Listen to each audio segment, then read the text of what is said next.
Hell Yes Life, episode 22.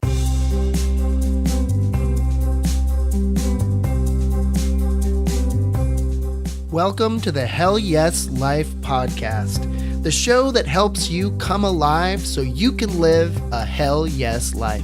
I'm your host, Norman Bell. Hey there, everybody. Welcome to another episode of the Hell Yes Life podcast. I am your host, Norman Bell, and I am excited to be here. How about you? You want to let's do a hell yes together, shall we? 1, 2, 3. Hell yes. Oh yeah, I'm excited. Now, whether you are a creative or conscious entrepreneur, a speaker, author, or coach, artist or musician, a world traveler or world changer, or hey, maybe you're in your 9 to 5, but you just want to move towards these things, well, this is the place to hear inspiring stories and actionable tips from our amazing guests that will motivate you to move toward and live your Hell Yes life. The Hell Yes Life podcast releases new episodes every Tuesday, and show notes can be found at hellyeslife.com.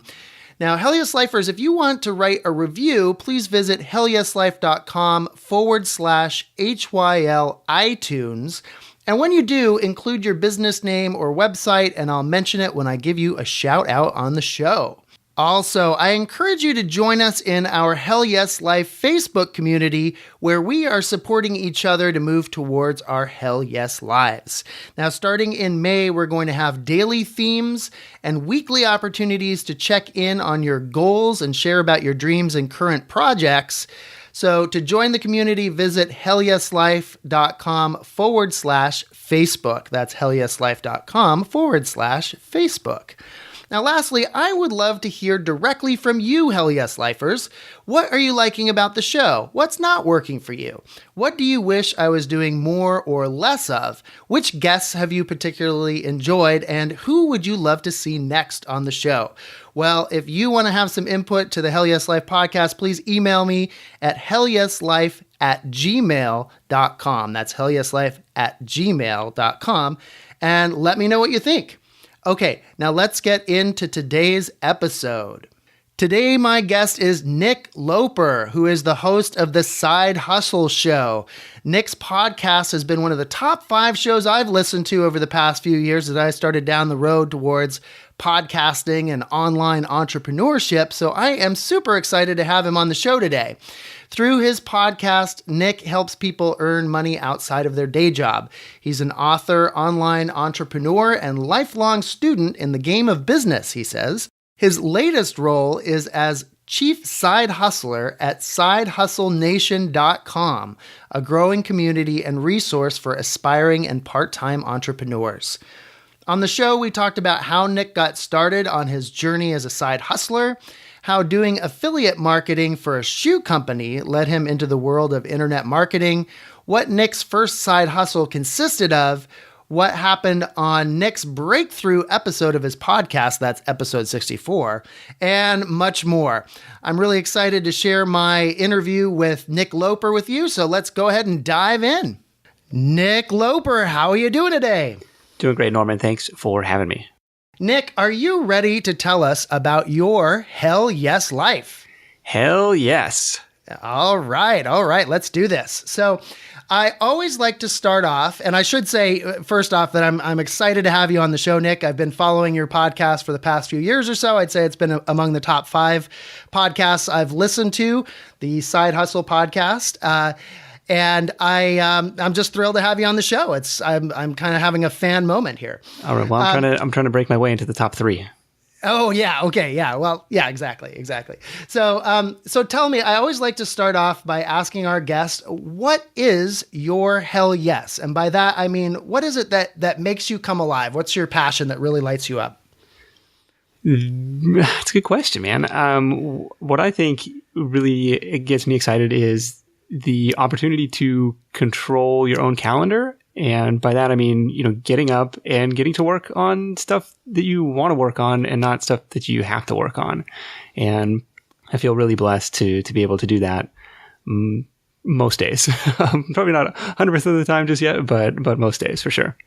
Awesome. And so when did you identify that this was your hell yes, that this was the sort of thing that you wanted to move towards? pretty early on. Like I think I was bit by the entrepreneurial bug in college, if not before. Like, I mean, I was trying to sell candy at summer camp, and I was trying to, sell baseball cards at the end of the sidewalk and stuff that kids do before that. But I had this painting business in college, actually in your neck of the woods up in Seattle. And what it was, they called it an internship. Basically, we're going to assign you a territory, we're going to assign you a zip code, and it's on you to go out and paint as many houses as you can over the course of the summer. And sure, we'll teach you how to estimate the job, we'll teach you how to, go through the sales process, and, almost as an afterthought, we're going to teach you how to paint. So it was just kind of like trial by fire in the world of entrepreneurship, like how to go out and sell these jobs and really convince homeowners to trust you with their biggest asset. Was kind of intimidating at first, but kind of a fun challenge to overcome too. And so we ended up doing, over the course of 2 summers, probably close to 150 grand in business. Wow. And that was, that was awesome. And it's like a bunch of 19-year-olds with paint sprayers. So like everything that can go wrong does go wrong, but you kind of work through it. And there was some really, really stressful times, but also some really rewarding times to be able to, especially to sit back at the end of the week and, look from the sidewalk and say, man, that house looks good. We did that. So that was kind of fun. And at the end of the summer, like on this company's intranet at the time, I mean, maybe they would just call it like an internal blog at this point. They post this essay, said, hey, we're sorry, College Works has probably ruined your life. And the essay went on to explain, like, look, if you made it this far, you've had this taste of working for profits and not wages. And you've had this taste of being the boss and, all this stuff. And at the end, it was like, you can't go back. Like, there's no going back to being a regular employee, to punching the clock 9 to 5. Like, that's probably not going to work for you anymore. And they were 100% right. And so it was like kind of my first real job out of school. It didn't take long to really recognize, like, okay, I really have no desire to climb the ladder here. I got to figure out what's my escape plan going to be. So you were figuring out your escape plan right off the bat, and even the job that you had was already preparing the foundation for your world of in entrepreneurship. That is, I think, kind of a gift. It sounds like it really was to have that, and bless, my girlfriend at the time, because I was like, had a lot of hesitation about this, because, there's always, the company pitches you on like, well, you're going to make, $7 grand over the course of the summer. And relative to the part-time job, I had the previous summer, I was like, man, that's a lot of money, especially in college. And like, is this a scam? Like, is this a pyramid scheme? Like, what's going on? And she's like, look, if it sucks, it's 3 months of your life. Like, it's not the end of the world. And so, I was really happy that she kind of encouraged me to do it. And there were some weeks where I didn't see a lot of her, during that summer. But like you said, hey, it's 3 months. You can suck it up. You can do anything for that length of time. So that kind of was the gateway. So then what happens? Because, you could think, oh, and so then you went into a career in painting. But what was the next step after that? The next step after that was, back at school in the next couple of years, so after graduation, like I didn't really have a business at that point. Like I had a little side project that was making a little bit of money, and that was in the world of affiliate marketing, and specifically was helping companies sell shoes online. And the reason that I got into that was I had interned at a company that was selling shoes online, kind of one of the pioneering online footwear retailers back in the early days of e-commerce. And that was my first exposure to internet marketing, to Google AdWords, to affiliate marketing, to pay-per-click advertising, to any of that stuff. And it was really, really cool. And so when that internship ended and, kind of had a few months left before the end of school, like I started doing that on my own time, or started doing affiliate marketing on my own time, like with Google AdWords. I don't even know if this is still like allowed, basically direct linking to specific models of shoes on these different retailers' sites with my affiliate link. So it's like, if you're searching at Google for, Nike Shox model XYZ, whatever. Like, I'm going to find where you can find the best deal of that and put an ad up there for that and collect a commission on anybody who, buys through that link. So I started doing that with like $1 a day budget just because still in college and didn't want to lose any money. But it proved to be profitable. And then ultimately that led to kind of my first official side hustle, which was a footwear comparison shopping site. So reasoning like, look, all these little text ads are really hard to manage. The prices keep changing. Stuff keeps going out of stock. Like, the way to scale this, or what I thought would be the way to scale this, was to build out like a full database of these, all the shoes and all the prices and all the stores where you could kind of like, hey, spit back out the best price, and ran that business for a long time. That was the vehicle that ultimately let me quit my, post-graduation corporate job. Mm-hmm. And what kind of a corporate job did you have at the time? So I was working at the bottom rung of the Ford Motor Company corporate ladder. They're in their marketing and sales division for their parts and service side of the business. So, big company, they make money in a few ways. Like the three big ones are like they make cars and they make parts for those cars, and then they sell financing on those cars. So it's kind of on the parts and financing side. Mm-hmm. And so the whole time that you're there, are you still, you're already kind of, at least one half foot out the door with your potential ideas going on the side. Did you ever have a moment where you're like, yeah, Ford Motor Company, I think I'm going to try that out? It kind of fell into it. Like, it was, senior year and interviewing, and, these guys offered me a job, and they were the only people who really did. So I was like, all right, well, I guess this is what I'm going to do. They moved me across the country, which was a cool experience, kind of uproot, to uproot from, family and friends and everything. I'd grown up pretty much my entire life in Washington. So to move to the other side of the country was, a unique thing to be able to do. That was part of their game plan as a corporate strategy, was like, we're going to, move these kids as far away from home as possible. So they're going to be like super loyal to the company.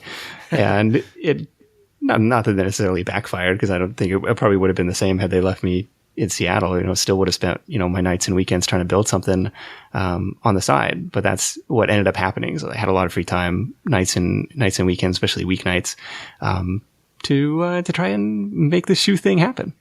Yeah. Okay. So let's talk about that first side hustle. So when you did that, it was say that again. It was a footwear comparison tool, like an online tool. Yeah. So it would be like a Price Grabber or Nextag. I don't think compared to now, Google Shopping is probably like the biggest one. I don't know that comparison shopping is as big as it once was, but for a time, I think everybody now just starts their product search on Amazon. But for a time, people would start their product search on Google, and, these comparison engines would rank really well. And, you could find out where to get the best price on whatever you were looking for. So my theory was, hey, if I could build a better mousetrap specifically in this footwear vertical, I could get a lot of clicks and I could get a lot of sales or affiliate commissions through there by being more relevant, delivering a tighter algorithm, and, even working directly with the advertisers to come up with some custom deals. So that was kind of fun to integrate those offers and coupons into the price comparison table. So to come back to the theme of this show about, kind of finding your hell yes or your passion there, I think a lot of people might think at this point, well, Nick's passion or hell yes was footwear. But no, you can already hear it in your story there, that it's kind of about coming up with these side business ideas, these potential ideas that can, create independent income. Is that right? Or did you feel that at the time, like this wasn't your final stop, the footwear comparison tool? This was just one of many ideas. You're right. I didn't really care about the product at all. It just happened to be a good niche to go into, kind of a business model that I stumbled into. What was exciting was building out the processes and trying to figure out, okay, what's the best way to get traffic to this site? How do we optimize this page? All of that was kind of fun challenge. How do we work, with the outsourced development team? How do we work with the virtual assistants to kind of like manage the day-to-day database stuff? Like all of that was super fun. And that was really what was exciting. But the actual shoes, not so much. It's just kind of a means to an end. Yeah, but the world of internet marketing was something that came naturally to you, like digging into that and learning every little nook and cranny of it. Well, it was really cool because it's something that is, uniquely scalable in a way. And same thing with this podcast, right? It takes the same amount of effort to record this show, whether 10 people listen or whether 10,000 people listen. And so that was kind of the cool thing with the shoe business as well. It's like, well, we already created all these pages. And so if we could just figure out how to get more eyeballs to them, that theoretically should add to the bottom line every month. Okay. So then what next after the shoe footwear comparison tool? So that was, started in kind of 2004, 2005, 2006, when it was kind of getting up and running. It was 2008 when I left Ford, turned in the keys to the company car and went full time into it, and really ran that business heads down for quite a few years until kind of summer 2014. During that time, of course, had to start half a dozen other projects, so probably more, and most of those are in a dust heap on some dark corner of the internet, but a couple of them have survived, and one of those that is still lives to see the light of day is the Side Hustle Nation blog and podcast. Yeah. And so tell me a little bit of an origin story around how you started the podcast and the blog. You bet. So I probably naively thought that the shoe thing could have been my thing. I could ride this out for, I don't know, for however long. But it became apparent at several points during the life of that business that, like, okay, this isn't going to last forever. So, you need to diversify. You got to figure something else out. And it was during one of those particularly low points of doing some soul searching and be like, well, what do I want to be known for? When people Google me, what am I most excited about? And you kind of hinted toward this. It's like, well, it's clearly not shoes and it's clearly not house painting, but, the idea of, this part-time entrepreneurship, this lower risk brand of entrepreneurship is something I'm really excited about. And on top of that, the blog kind of gave me an outlet to talk about some of the experiments and experiences that were going on in my life, but even more importantly, through the podcast to reach out to some really incredible entrepreneurs who, have been there, done that, and figured out how to build their business. So I've selfishly taken a lot of their advice along the way and applied that in my own work.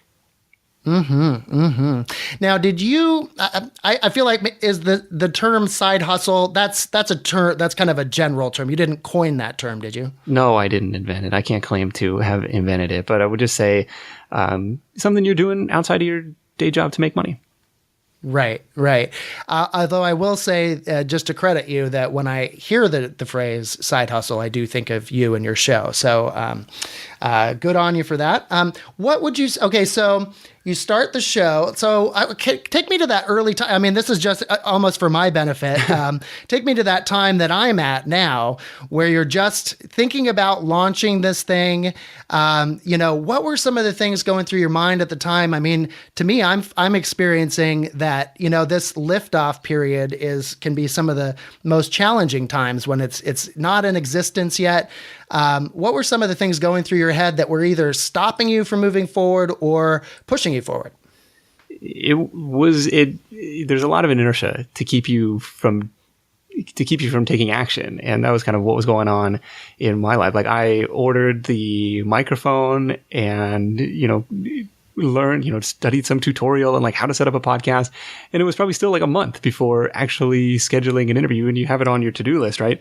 And then you realize as a solopreneur, like, look, until you act on this, like, nothing is going to happen. And so it took a little bit to kind of get over that hump. And initially, I'll be honest, I was worried about like committing to doing a weekly show. Like, I'm going to run out of guests. I'm going to run out of things to say, even the hosting for the show. Like, I knew nothing about, I thought iTunes would host the show, not realizing, okay, you got to have a separate media host for these MP3 files. And it was $15 a month. And I guess it still is. Had it been $25, $30 a month, the show probably wouldn't exist, because it's like, what am I committing myself to for the rest of eternity, or the rest of the time I want the show to be live to the world? Like, that was kind of an intimidating thing, but getting over that and just scheduling the first calls. And the first few episodes are horrible. Like, I think it's probably 50 episodes before I feel like I really hit my stride as a host. But something that's still striving to get better at each and every week. And it's just been a ton of fun. Like the people that I've connected with, and the conversations that we've had, and some of the feedback from listeners. It's just, I mean, you're going to love doing the show. It's a hell yes thing for me. Absolutely.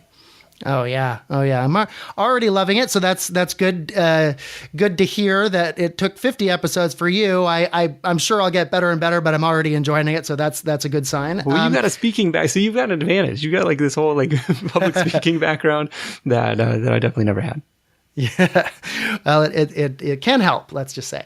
I want to get to that. I typically will ask people, tell us about kind of a big challenge that you face, and I might ask about a different point in your life. But just to hone in on that first 50 episodes period there again.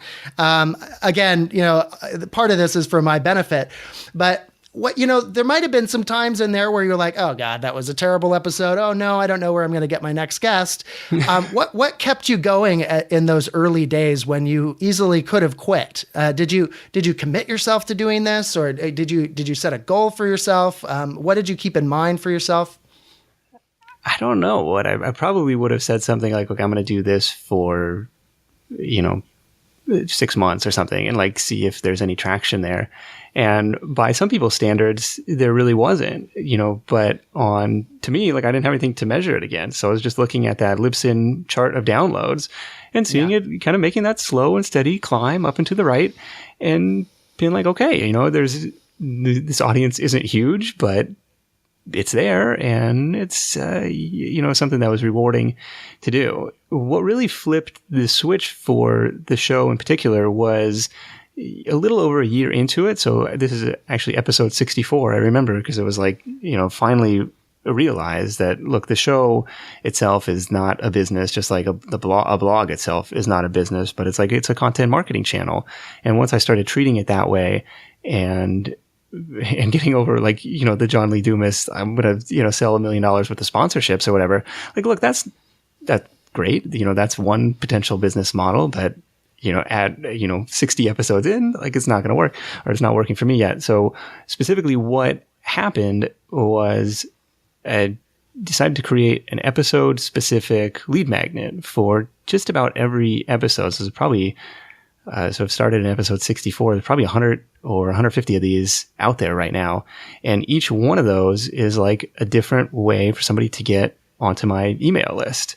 And it's completely changed like the entire trajectory of the business. So at that time had, around 1,000 subscribers. So this would be like summer 2014. 3 months later, it was 3,000. 3 months after that, it was 6,000, and it's just continued to snowball after that. But that consistent practice of putting these content upgrades into the shows has been the inflection point or the turning point moment for the Side Hustle Show for sure.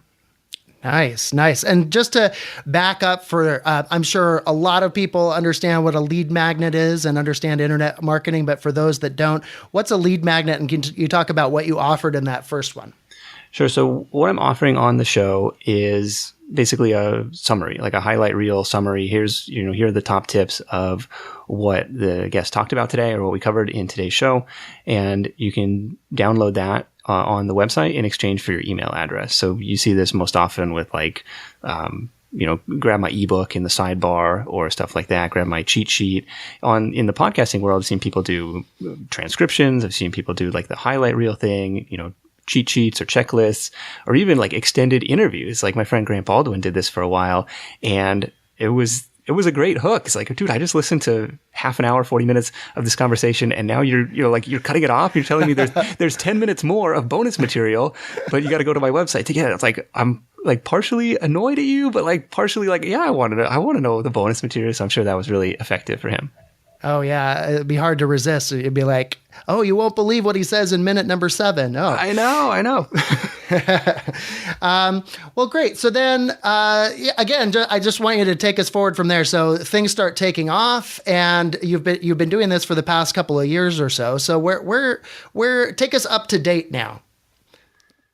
Up to date. So the Side Hustle Nation has really become kind of my main focus. There's still a handful of other like affiliate sites that I run. The shoe business kind of died a slow and painful death, but there's still a handful of other projects going on. And then there are some other like side hustle projects that kind of all fall under that side hustle umbrella, like, freelancing or, playing around with e-commerce or playing around with online courses or self-publishing and stuff. And all of that gives me something to write about. Like it's, content fuel. Like, hey, even if this flops, at least I'll have something, to blog about. But on top of that, there are just kind of fun challenges to do. And a lot of times it's taking advantage of, marketplaces like Amazon or marketplaces like eBay or Udemy or even Fiverr in some cases, just trying to play around and see what works out there. That's cool. So if I'm interpreting this right, so your Side Hustle Nation podcast has become your full-time gig, and now you have side hustles to your Side Hustle Nation podcast, is that right? Hustles on hustles. It's hard to keep track. So are the side hustles, are they connected to the podcast or are they completely separate? I'm just wondering, how have you gone about monetizing the podcast exactly? Or have you? Yeah, so the podcast is monetized or the Side Hustle Nation site, and I'll include like the blog and podcast kind of under that umbrella, is monetized in a handful of different ways. The podcast now gets direct sponsorship, so just ad reads for companies like FreshBooks or Teachable or Design Crowd and stuff, which was such a thrill. So this just started last year, and like, I've done the show for free for so long. Like I would continue to do it for free because it's just been such a cool experience to do, but like to get paid and have it be directly profitable was really rewarding. The first thing that I sold on Side Hustle Nation was about 7 or 8 months deep into my blogging journey, was a private mastermind hosted weekly by me. I had an email list of around 700 at that time and got 6 or 7 applications for that. So we filled that group up and ran that for a couple years. Kind of taking a break on that now to kind of retool it, rethink it, try and make it more impactful for the members over there. But that was the first way that the site made money before anyone ever wanted to sponsor anything.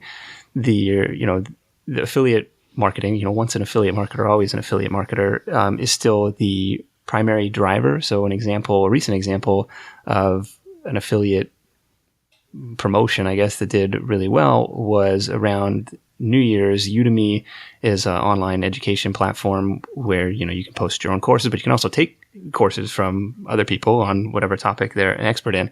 So I put together this massive list of like all these Udemy courses that, people had bought the previous year through, affiliate tracking, and other courses that I, wanted to take myself, and like these look interesting. And it was like the 134 best Udemy courses for freelancers, entrepreneurs, and side hustlers, right? And it's a blatant affiliate play. Like it's a giant affiliate link farm, right? Like that's all this post is. But yet in the comments, people are like, oh my gosh, thank you for putting this together. Like I just bought 5 courses, thank you for compiling this. And it was awesome. I even got, reached out to a lot of the instructors, be like, hey, I featured you in this post, and I even got a lot of them to share it. And only one guy was like, dude, why am I going to share your affiliate link farm? But everybody else was, pretty amenable to it. And so that was an example of an affiliate marketing play that, I think added value to subscribers or to readers, but also, added some good income to my bottom line. Last year it made around $7,000, and this year it made around $11,000. Wow, that's great. That's great. So you got your, however you want to put this, fingers in a lot of different pots and a lot of different, avenues for income, passive income coming in. So it sounds like you're well on your journey into your Hell Yes life, right?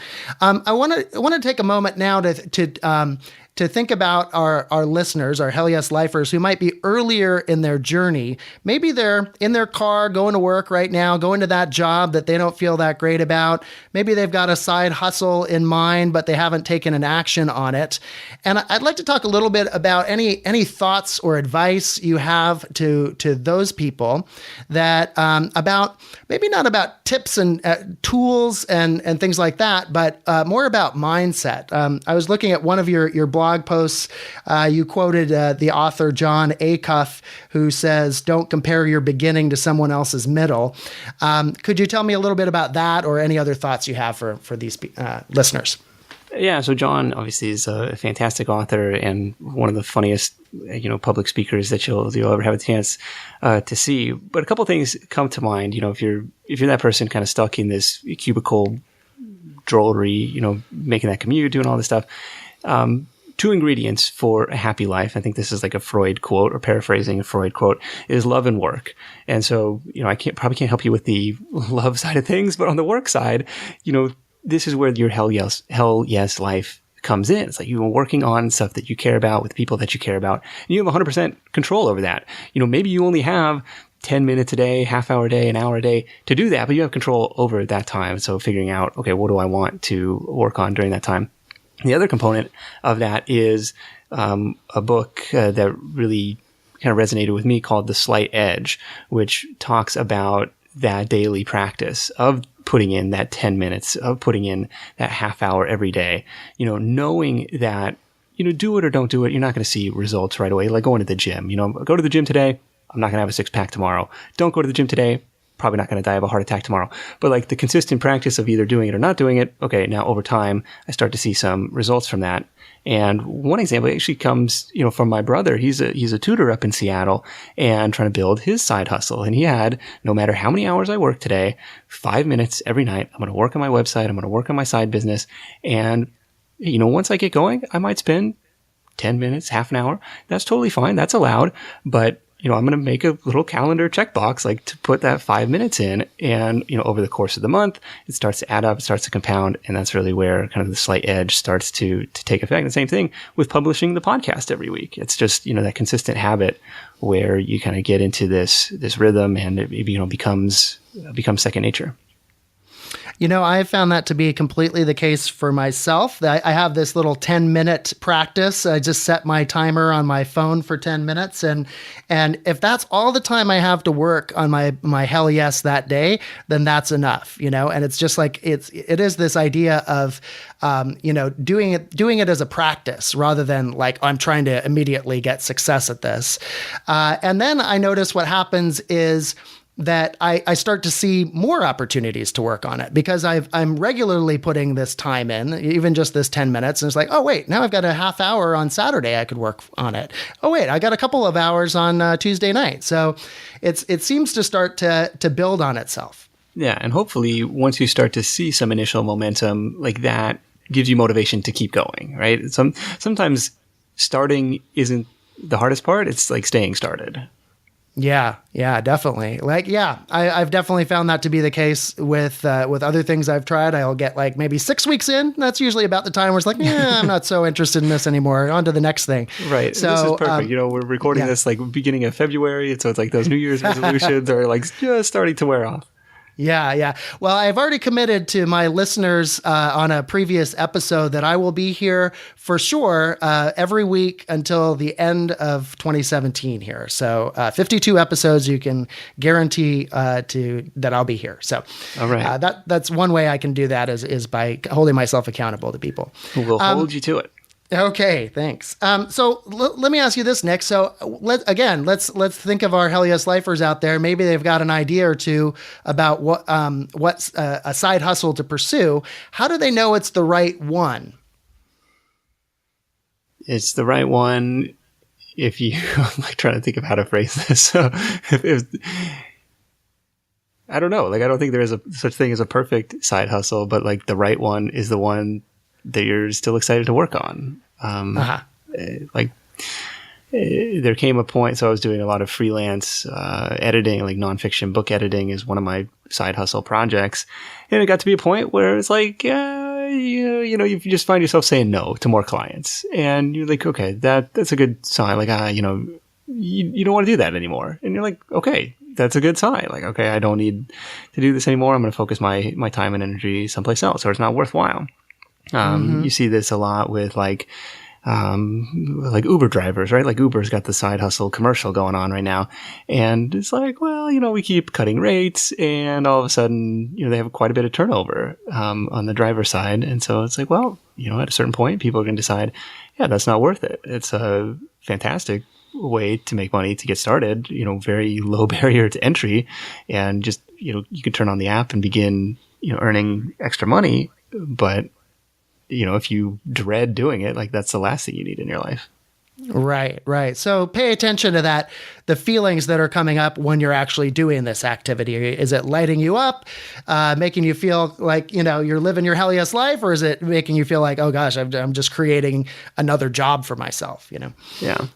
Yeah.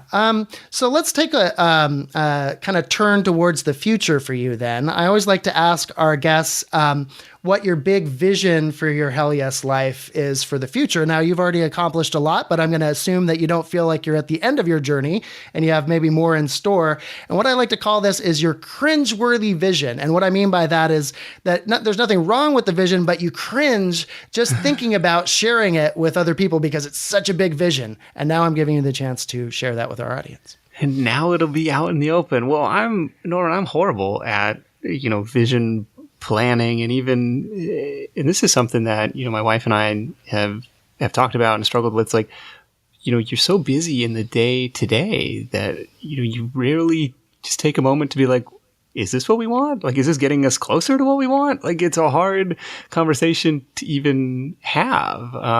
So this, this cringeworthy vision, I'm very happy with where I'm at. I don't know if, the work that I'm doing today looks very different from the work I was doing 5 years ago and the work that I was doing 10 years ago. So it's hard to say, okay, what is the future going to look like? So I'm like punting on this cringeworthy vision.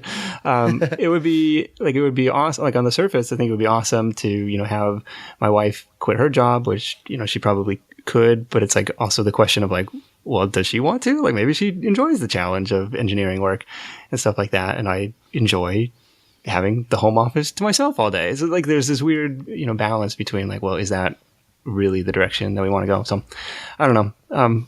I think I'm going to pass on that. Okay. Oh no, that's fair enough. And some people do that work of like, oh, well, here's where I want to be in 5 years or 10 years. And some people are perfectly happy with letting things develop day by day, week by week, whatever. I've had other guests on the show who's like, yeah, I try not to think too far out ahead. I just kind of am focused on, doing my passion, my hell yes, as much as I can. So that is totally fine. Well, in a way, it's like easier that way. If you're like, okay, by 2020, I want to have, this vineyard house in San Luis Obispo, and it's going to be awesome. We're going to host, weddings in the backyard. Like if you have like that well-defined of a vision, fantastic. And you kind of like reverse engineer. Well, okay, that house is going to cost, 2.7 million or whatever it's going to be. And then you can kind of like reverse engineer how you're going to get there. But, I don't know. I guess I got to sit down with Brandon and see what's on her mind.